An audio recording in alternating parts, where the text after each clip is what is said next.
Nós recebemos o editor do Santa Portal, Juan Real, para comentar os jogos desse final de semana. Juan, Ponte Preta faz uma bela campanha, né, nesse início de campeonato, está invicta e conseguiu esse empate aí diante do Santos. Pois é, Irineu, boa noite amigos do Caderno Regional. Como a gente vem conversando aqui sempre sobre a Ponte Preta, que vem fazendo bons jogos e reação, né, Irineu? Ela vem conseguindo reagir nas partidas, empatando fora de casa e ganhando em casa, que é o ideal. O Santos deveria estar fazendo isso, não a Ponte Preta. Que é normalmente o que acontece também, né, Juan? O Santos consegue vitórias em casa, por causa da Vila Belmiro, e normalmente fora tem uma... Vai buscar o resultado fora. Só que agora inverteu, né? Está tendo resultados ruins dentro de casa. O Santos esse ano tá sempre deixando as equipes empatarem e sempre por erros individuais, né, Irineu? Eu acho que o Santos, se a gente falar da questão ofensiva, vem jogando bem. O que eu achei interessante é que enquanto o Lucas Lima teve um pouco mais discreto, o Giovani foi muito bem na partida, então na questão de criação de oportunidades de gol, o Santos está bem, está dentro do esperado. Agora, os erros individuais é que estão matando o Santos. Muito se fala do treinador nesse sentido, né, nessas horas, e aí o Marcelo Fernandes acaba pagando o pato, mas o Santos está com erros individuais e precisa melhorar, Irineu. E eu não sei, por exemplo, 6 partidas, 6 pontos conquistados, né? O Santos está ali na saída de 18-6. De 18-6. É o primeiro time na saída ali da zona do rebaixamento. Acho que eu acredito que o campeonato está quase entregue na questão do Santos. Pensar de repente em não descer mais e ficar no meio da tabela, pensar em Sul-Americana, de repente em Libertadores, se tiver um arranque. Mas acho que é hora de testar, Irineu. Acho que de repente tem que mudar as peças. Se o Erley e o David Braz não estão conseguindo se encaixar, estão tendo algumas falhas, e ali o meio de campo também, está na hora de testar. Tem bons meninos zagueiros na base que já foram testados, deram conta do recado. De repente é o momento. Cabe ao Marcelo Fernandes procurar ter coragem de conversar com o elenco, fazer eles entenderem, né? O problema é a torcida também, né? Porque não é fácil. E outra, a responsabilidade no brasileiro é completamente diferente, a gente sabe disso. Tanto é que agora pega o Atlético Mineiro, né? Jogando lá no Independência, que é o próximo compromisso do Santos. O Atlético que perdeu também na rodada, perdeu né? O clássico para o Cruzeiro. Vai ser uma pedreira jogar lá agora. Pois é, Irineu, o que você falou, pressão da torcida. O pessoal quer uma troca de treinador, ainda mais com o Marcelo Oliveira e aí não o Fernandes. Eu venho confundido sempre, mas eu não estou forçando a barra, né? Que o Marcelo Fernandes e o Marcelo Oliveira acabam mas me já estão falando que ele vai para o Palmeiras, pois que o Oswaldo Oliveira também, né? Vamos chegar no Palmeiras, mas o Marcelo Fernandes, ele ficou até, a primeira entrevista que ele ficou nervoso, quer dizer, ele vinha sendo elogiado pelas entrevistas tranquilas dele, no momento difícil ele está ficando nervoso, ele tem que manter a cabeça no lugar. Estava bem irritado nessa entrevista. Mas o presidente Modesto Roma falou que não há pressão, que o treinador está livre para trabalhar. Então que ele entenda que chegou a hora de mudar umas peças, independente dos jogadores que são líderes do grupo ou não, eles podem ser líderes no banco de reservas e dentro de campo quem vai jogar melhor. Eu acho interessante. E um recado para a torcida do Santos. O Santos segue numa situação financeira crítica. Uma troca de treinador agora ia ser muito ruim para o Santos. Marcelo Oliveira não viria por 18, 20 mil reais. Então a gente tem que entender que vamos dar o apoio para o Marcelo Fernandes, o torcedor tem que dar esse apoio para que ele permaneça e o clube consiga nesse e no próximo ano se reerguer, porque o buraco é bem fundo lá, Irineu. Bom, entre os outros times paulistas, destaques positivos e negativos nessa rodada do Brasileirão. Vamos ver. Quase 20 mil pessoas, o maior público do São Paulo neste Brasileirão, foram ao Morumbi e viram o tricolor vencer bem o Grêmio Porto-Alegrense por 2-0. Gols de Luiz Fabiano e Rogério Ceni. O Corinthians foi a Joinville e venceu o time da casa com um bonito gol de Jadson. O Joinville correu muito atrás do resultado, mas faltou força ao time catarinense. Vitória simples, mas importante para o timão.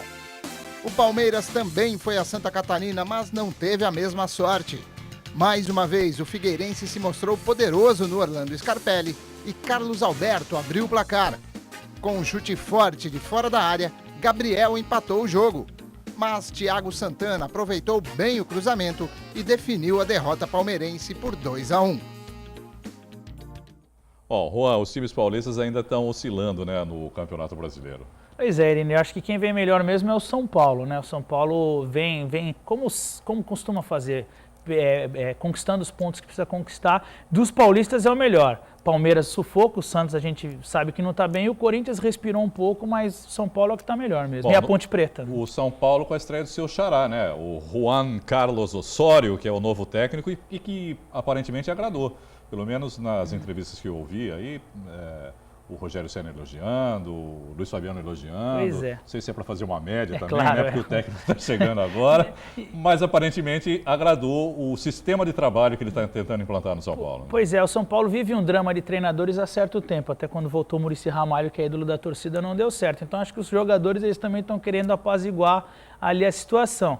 A estreia com vitória foi interessante. Claro que não deu para perceber uma grande mudança, o grande dedo do treinador, mas pelo que a gente tem visto, e aí as entrevistas que você citou, Irineu, que ele conversa com os atletas e ele passa a impressão de que é um grande estudioso de futebol. Conhece os atletas. Conhece os jogadores, sabe as posições, como a gente até conversou, que você falou na entrevista do Luiz Fabiano, que ele chegou para o Luiz Fabiano e o Luiz Fabiano falou, olha, você joga em tal posição, gosta de jogar de tal maneira, o seu temperamento é difícil, deu uma descrição para ele que o Luiz Fabiano até ele ficou impressionado. Aí o atleta se sente confiante acreditando que o treinador vai colocar ele para jogar. A gente sabe que o Muricy Ramalho nunca sabia colocar um meia, ele foi um grande meia, nunca sabia colocar um meia no lugar certo no time. Então essa é a esperança. Estreou bem e interessante hoje, viu, Irineu, que para não ter o efeito Gareca no São Paulo, a diretoria já disse que não vai contratar colombianos, né? Como foi o Gareca no Palmeiras, que no Palmeiras encheu o time de argentinos. Estreou bem, vamos ver ao longo do ano. A gente não pode julgar por um trabalho só, né? Um jogo. Bom, o Corinthians, apesar da vitória, um alívio duvidoso, né? Parece que a situação ainda não está bem resolvida no Corinthians. Né? O Corinthians,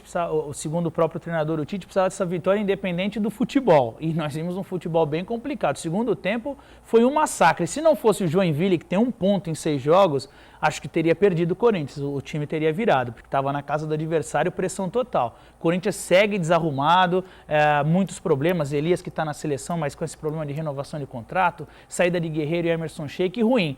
Na questão do futebol... perspectiva de saída de outros jogadores. De outros jogadores, o próprio Gil, zagueiro, que vem fazendo a diferença na defesa, o Elias, que está na seleção, que também deve até voltar para o Flamengo e não para o Corinthians. Segue ruim, mas o Tite queria essa vitória, conquistou, vamos ver se melhora o ambiente mais para frente. Mas precisa de reforços e a situação financeira não está boa. Agora, Juan, Sociedade Esportiva Palmeiras. Pois é, Irineu. Um alerta no Palmeiras, né? O time ainda não venceu no Brasileirão, está junto com o Santos, inclusive, né? Na classificação. Ele está no mesmo número de pontos, mas ele está na frente no critério de desempate. Venceu o Corinthians, animou a torcida, aquele espetáculo na Arena do Corinthians, mas na sua casa segue sem vencer.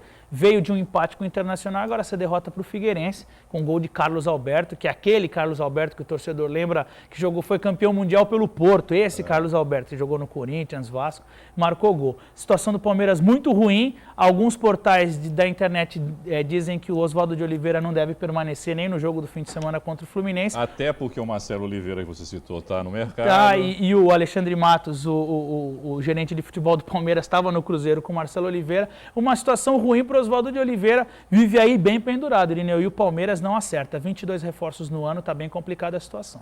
Bom, agora a segunda divisão do Paulista, o Jabaquara foi a Mauá e venceu o jogo por 4-3. Já a Portuguesa Santista recebeu o São Bernardo e ficou no empate em casa. Veja os gols.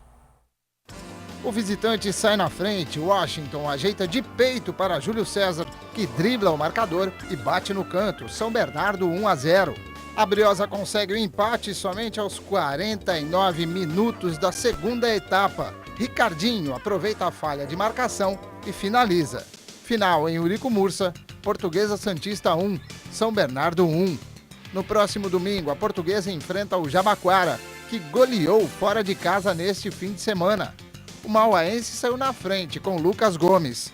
Menos de 1 minuto depois, o Jabuca empatou o jogo com Gilmar. Na segunda etapa, Eric, de pênalti, coloca o Leão da Caneleira em vantagem aos 13 minutos. Os donos da casa empatam com Lucas Gomes, segundo dele no jogo. Aos 32, o time santista passa à frente. Eric marca novamente. No final da partida, Avatar amplia para o Jabuca e Peu desconta para a equipe de Mauá, já nos acréscimos.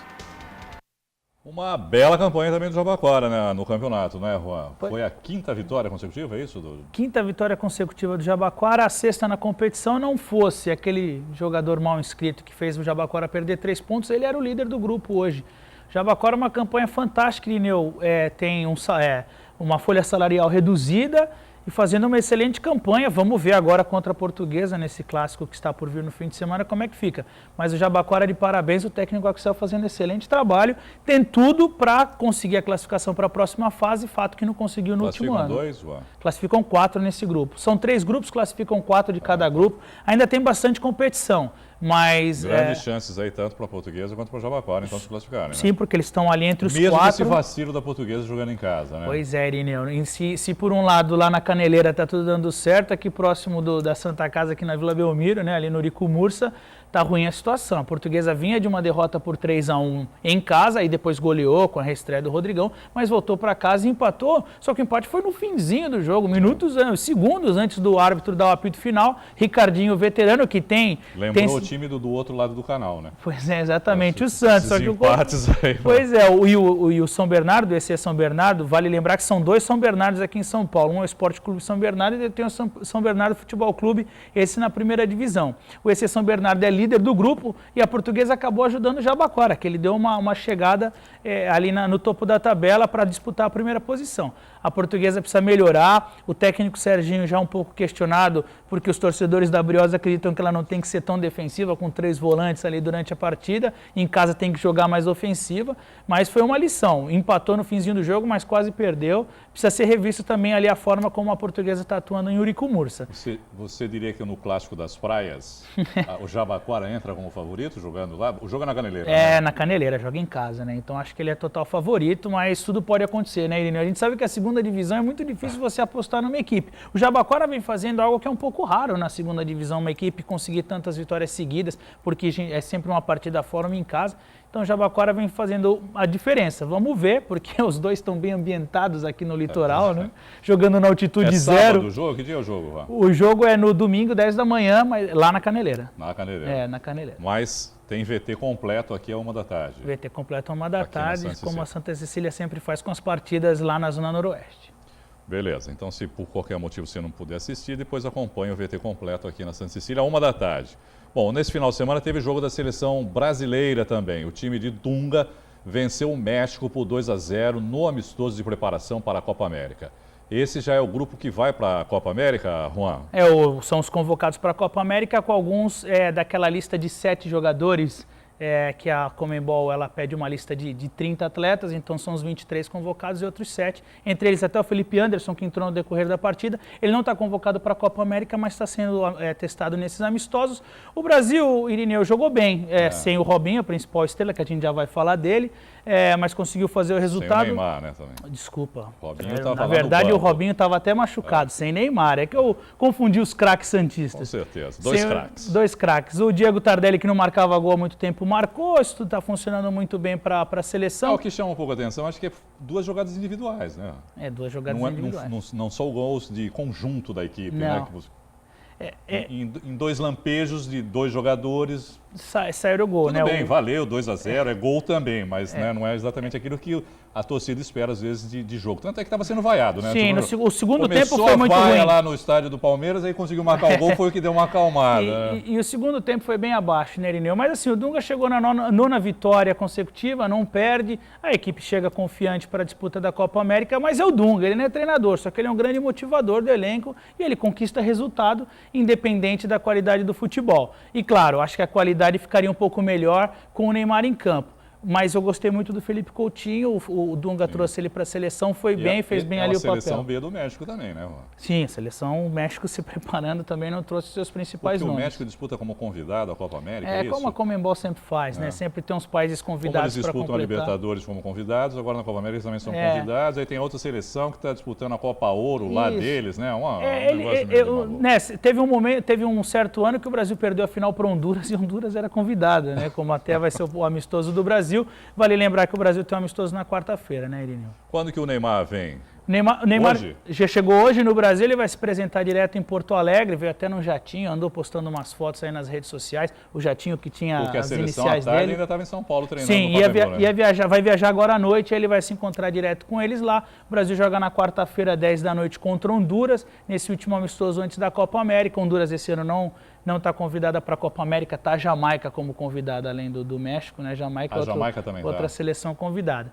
E o Neymar, não não esteve na seleção porque ele brilhou em campo no sábado, né? Ele não é aquela final da Champions League. Entra para o grupo de brasileiros aí que venceram, né, a Champions. Né? Pois é, ele entra nesse grupo que tem Ronaldinho Gaúcho, Cafu, Dida, que venceram a Libertadores e venceram a Champions, só que ele entra para a história que ele é o primeiro jogador que marca gol nas duas finais e é campeão das duas competições. O Crespo, no River Plate, ele foi campeão da Libertadores, mas depois na Europa, no Milan, se eu não me engano, ele não chegou a ser campeão. Diferente do Robinho, que entrou, do Neymar, desculpa. E ele marcou 2 gols, né? Poderia ser. Pois é, o outro, a bola desviou na mão dele, o árbitro... Bateu na cabeça, desviou na mão, o árbitro não deu. Mas o garoto com estrela, né, Irineu? Esse gol dele, importante porque o colocou como artilheiro junto com o Messi e o Cristiano Ronaldo. O Neymar mostrando que não é aquele jogador que só marcava gol contra o Naviraense aqui no Brasil e no Campeonato Paulista, desmistificando isso tudo, fez uma temporada maravilhosa. Ele, o Suárez e o Messi, 122 gols pelo Barcelona na temporada, tá melhor impossível, vem super animado, com motivação total para comandar o Brasil na Copa América, tá confiante, ele falou que quer esse título. O Neymar que vai voltar para o Brasil depois do fiasco da Copa do Mundo, que o tiraram, né? A gente lembra no jogo contra a Colômbia que ele ficou de fora, então ele vai voltar para os campos brasileiros para fazer o Brasil ir bem na Copa América. E no Barcelona, inquestionável, todo mundo sábado ficou ligado na TV para ver aquele fantástico jogo. Parabéns para ele que ganhou 3 títulos lá na Espanha esse ano, né? Tá demais. Juan, obrigado, viu? Boa noite para você. Eu que agradeço, Irineu. Boa noite. Até a próxima. Até quinta-feira para a gente falar do Santos, que também joga quarta-feira, e do Brasil. É o único que joga no meio da semana. O único que joga. Santos e Atlético, 7h30 da noite lá no Independência. A gente vai falar sobre isso quinta-feira. É bom para a gente ter bastante assunto. É verdade. Um abraço, Irineu. Um abraço aos amigos da Santa Cecília TV.